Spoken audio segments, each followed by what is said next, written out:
Mobile radio. Stan, do you need to do clicking, or are you gonna?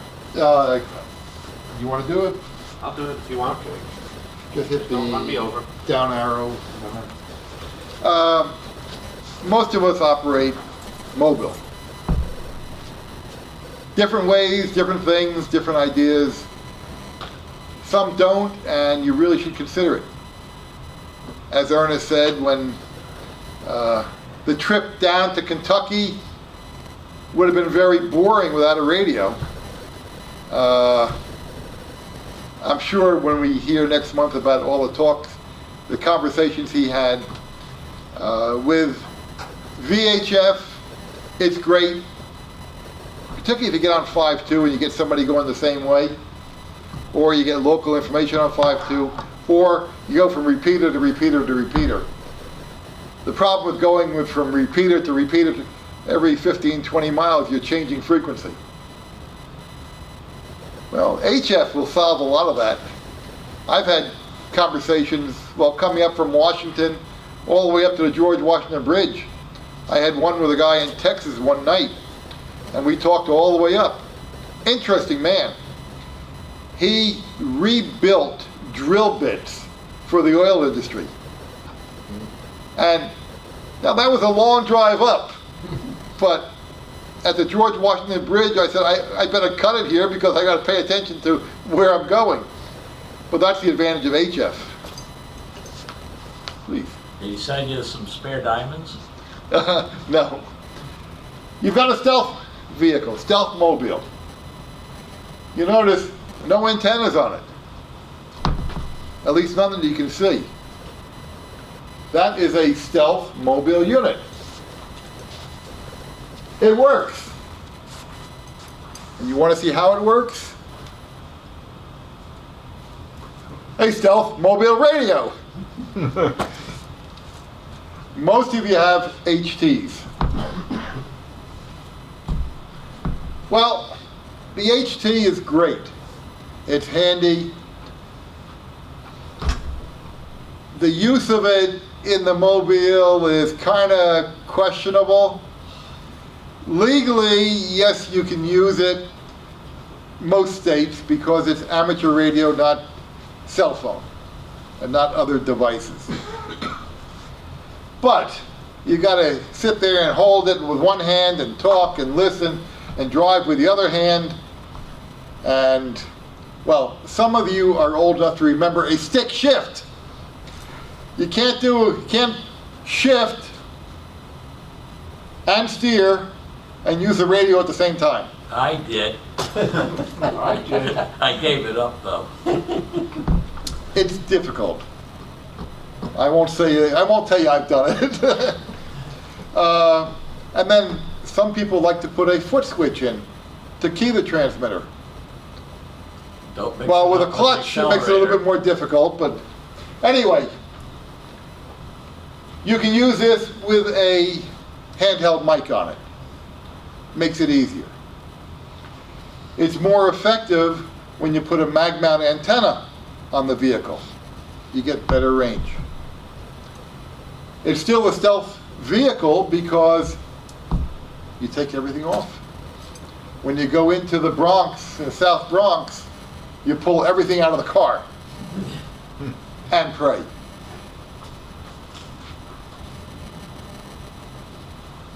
Typical mobile setup. A 25 or 50 watt mobile radio mounted in the car. Hand microphone. Speaker that you can actually hear, not from a handheld. You'll turn it on, you'll get a frequency, and you'll normally talk on that frequency most of the time you're in the car. If you're going out of a different area, fine, you turn the dial and go to a different repeater. But it's your typical installation. You mount the radio in the car, use it, and don't worry about it. On this one, although it's not pretty, this is actually power Power comes into that box, goes up to the radio, and there are extra areas to plug other devices into. So if you need more power, just plug them in, and there's an on-off switch.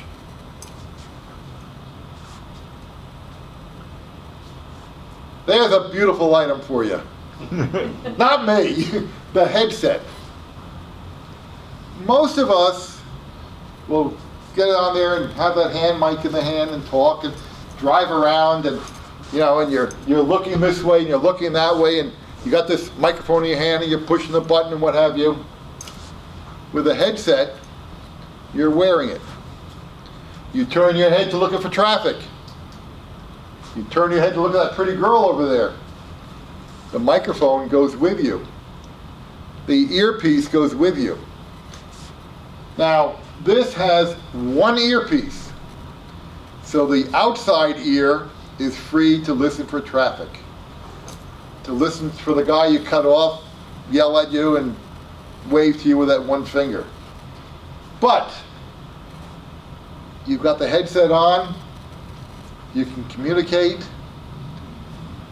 You have the option, depending on the radio, you have the option of using a Vox, so that all you have to do is talk and you're transmitting.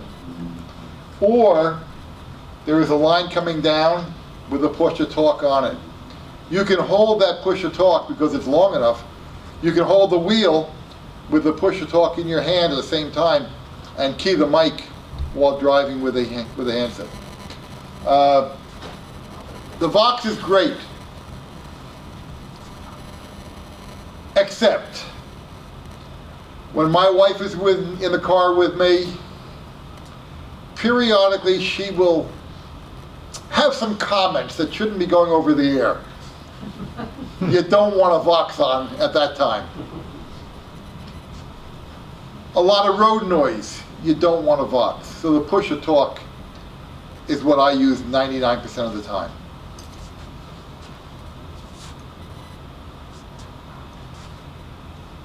This is a remote head. Cars are getting smaller, they're getting more and more difficult to put radios into. This is the 706 Mark II-G. The head is mounted on this piece of metal on the dash, and actually I've got it mounted on with Velcro. The good stuff that they use the easy passes with, and it stays there. It's what an HRO recommends, by the way. Does it? When I called them up about various holders, and the guy said, go to Home Depot and you get, I forgot the name of it, but it's the real heavy duty stuff. And it It's works. sort of like, it's not the regular Velcro, but it's good. This is the control going to the remote, to the radio, and the other one is the microphone. You can also put a speaker up front if you want. There's a headset adapter or a speaker adapter here, which you can put on there. But that's your typical remote headset, remote head. What brand is that, sir? That's the ICOM, the 706 Mark II-G. That's 3 versions back. That's the one that's good. And the radio is either in the trunk or anywhere in the car you Yes. want to put it. That's the beauty of it. You just have This radio is 17 years old now. Where do you have the box? Ah! What a mess of wires. This is the radio here. It's mounted in the trunk, mounted up high. The bracket, you can see the bracket is mounted up. The radio is in the bracket. These are power wires coming in, ground. The antennas are connected here. Power, all sorts of conglomeration of wires. I've got some extra pieces on there to hopefully cut down some noise or problems. But I also have fuses back here, inline fuses. One on the positive and one on the negative. These are the blade type car fuses. The round ones seem to be having problems. I don't know why, but a lot of people have problems with them. So I've mounted that there. Now, about a week and a half back, I had a problem with this radio. I was talking to my nephew. No, I was talking, it wasn't Bruce, it was somebody else. I was talking to somebody on the air, and we're going back and forth, and I'm in the listen mode, and the radio cut out. And I'm going crazy. Why? I tried all the wires on the radio, on the remote up front. Couldn't get it to work. All right, so I eventually stopped. I went back to the radio. I checked the fuses, they were all good. I checked everything, I checked the grounds, checked everything. Took a voltmeter out, I've got 12 volts. I'm going crazy. I tried everything I could think of. I checked the fuse of the battery was good, but I knew I had 12 volts back there. So I pulled the radio out of the car. And let me tell you, that's a project to pull it out of the car. I took it in the house, it worked. I put it back in the car, doesn't work. Play, pull it back in the house, it works. Well, while I'm fooling around with it in the house, it cut out.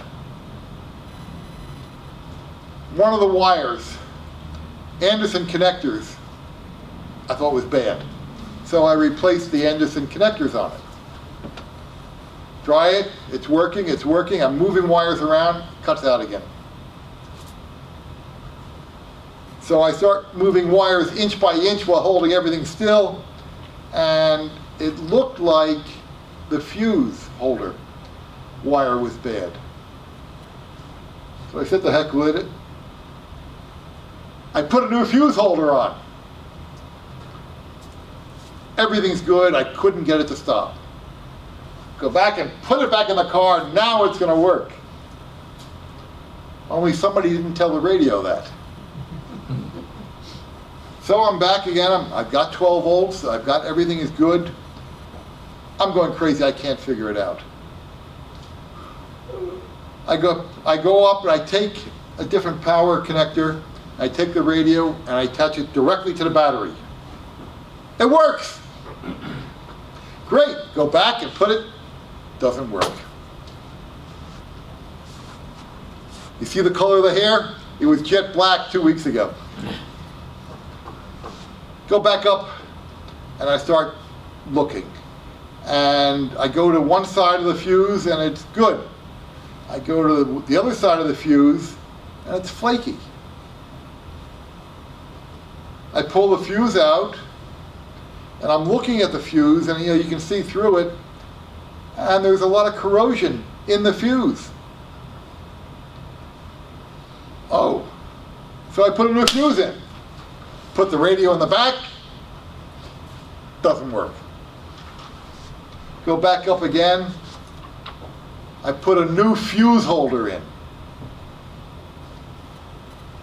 Go back to the radio, it works. Now I had taken the remote head, and actually put it on the radio, so I could do everything on the radio rather than go back and forth. What it turned out to be is something that we as hams really don't think about. It wasn't getting, it was getting voltage, wasn't getting enough current to run the radio. The corrosion was enough resistance that I wasn't getting enough power to the radio. So that's something you really have to consider. I've been a ham for 100 years? well, 50 some odd years anyway. I never would have thought of that. And that's why I mentioned it to you now. Why didn't you just bypass the fuse? Why would you want to bypass a fuse? For testing. To bypass the fuse, you've got to disconnect all the wiring to do it anyway. And? It's all, so, But you put 3 in. well, I've got 3 in the system. I've got 4 in the system, actually. No, but you said you replaced it twice. I replaced the one at the radio, and I replaced the one up front, the second one up front. So, 2 different fuses on the same system, or 4 different fuses in the same system.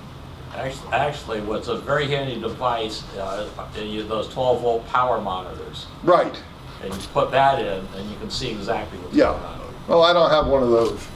Yeah, Okay. they're like $10 online from Amazon. Now, from the radio, we go to the HF antenna tuner. That's also mounted up in the back of the car, in the trunk of the car.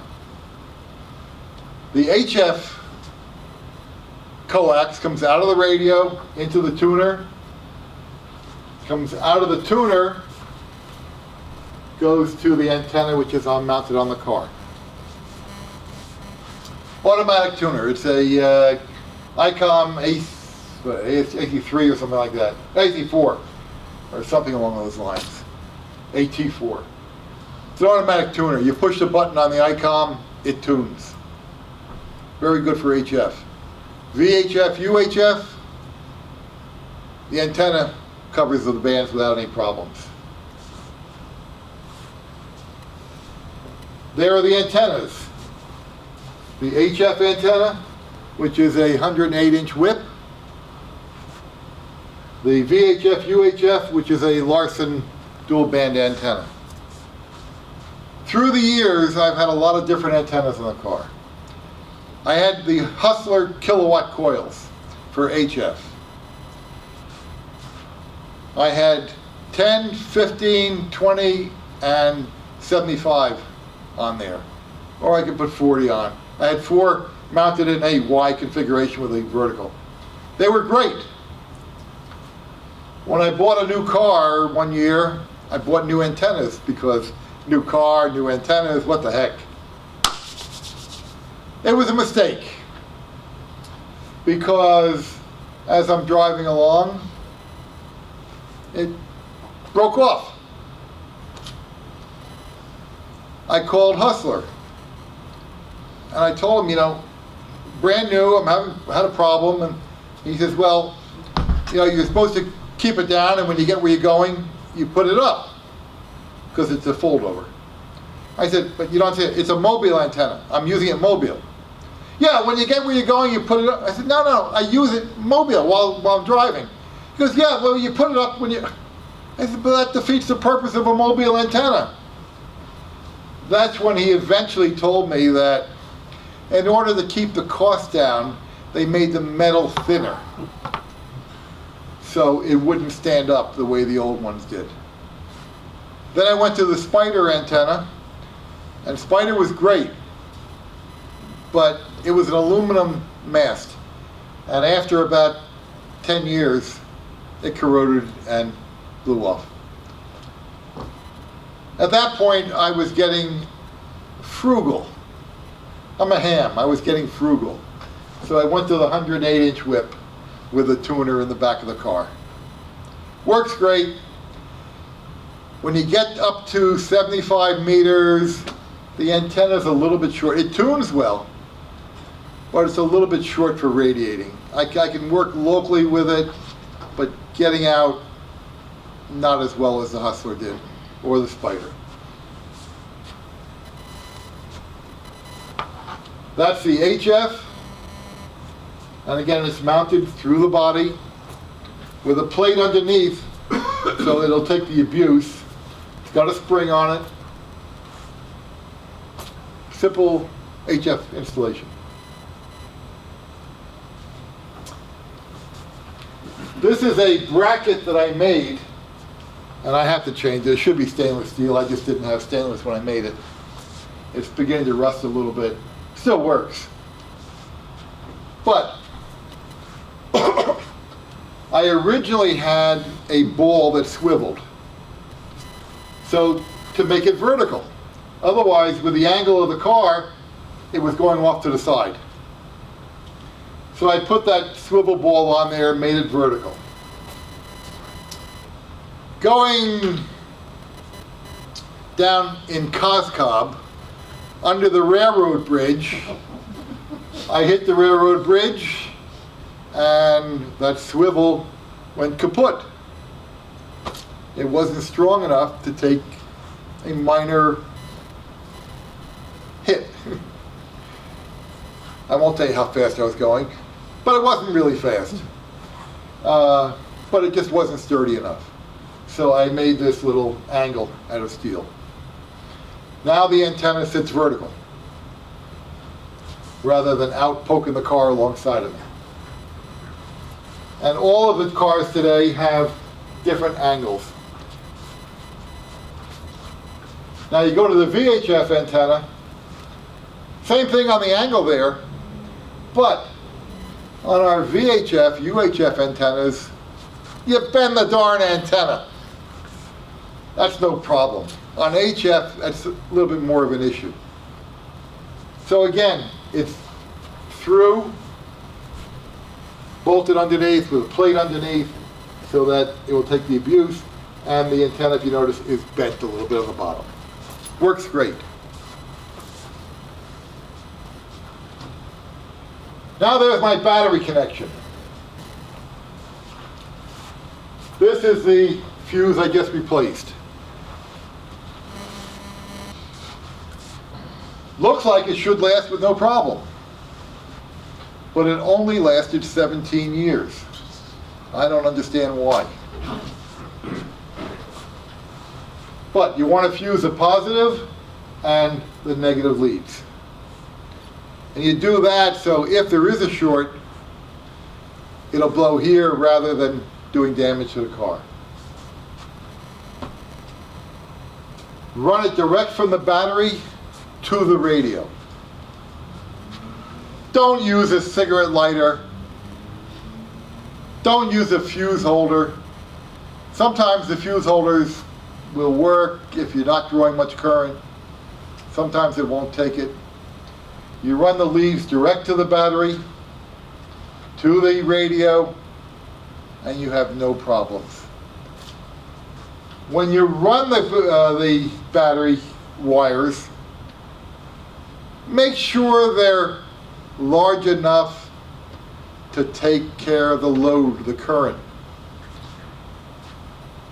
The larger wires you use, the less resistance, the more voltage current you're getting back to the radio, particularly if you're going to run it in the trunk.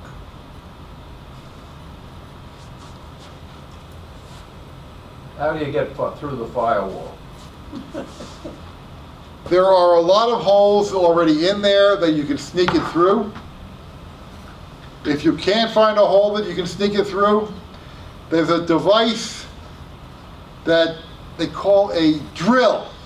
And you put another hole through the firewall. And it's your AC But system. when you put the hole through the firewall, make sure you put a grommet in there or a lot of tape around the wire going through so it doesn't cut and short out. That is important. Most of the cars do have a hole that you can sneak it through Under the somewhere. steering wheel, usually. Now, when I ran the power to the radio, to the trunk, it was a pain in the neck going through the car. I ran it under the car. I wired it up under the car and then into the trunk. So it went from there down, under, up into the trunk, wired up. No problems, rather than running it all the way through the car, and that can be a pain in the neck at times.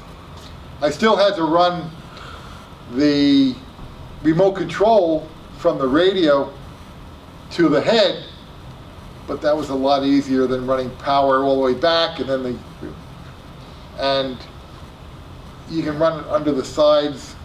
You can run into the middle with use a snake and run it through. There's a lot of different ways, and each car is different.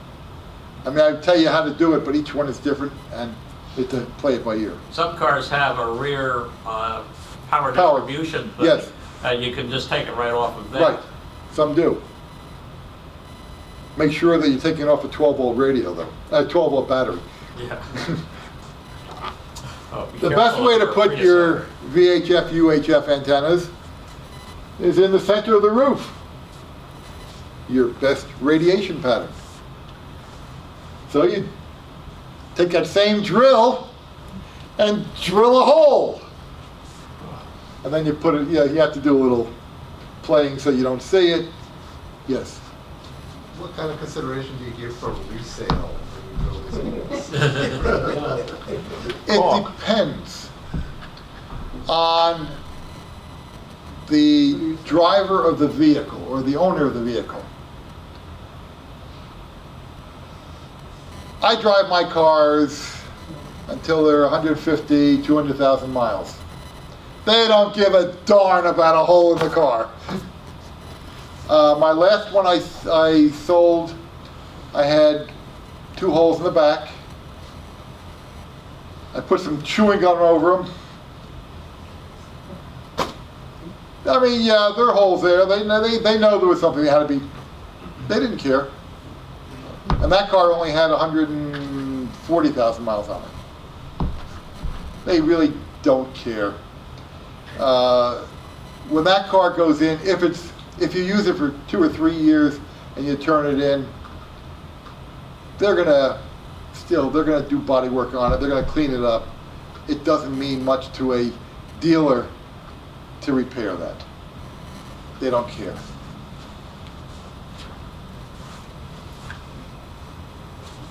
If you don't want to drill holes because you're afraid of destroying the value of the car, a mag mount. Now that happens to be a homebrew 440 mag mount. You don't want it? Pick it up, put it in the back of the car. You want to use it? Pick it up and take it out. Or like I do, leave it on there all the time. Very simple. No problems. You're on the air. You can use that with your handheld and get better range than the rubber duck, which is more like a rubber dummy load. Now, this is an amazing tool. One side is standard, And the other's the metric. other is metric. Yeah. Bullshit. That is what helps install the radios in the car. Thank you.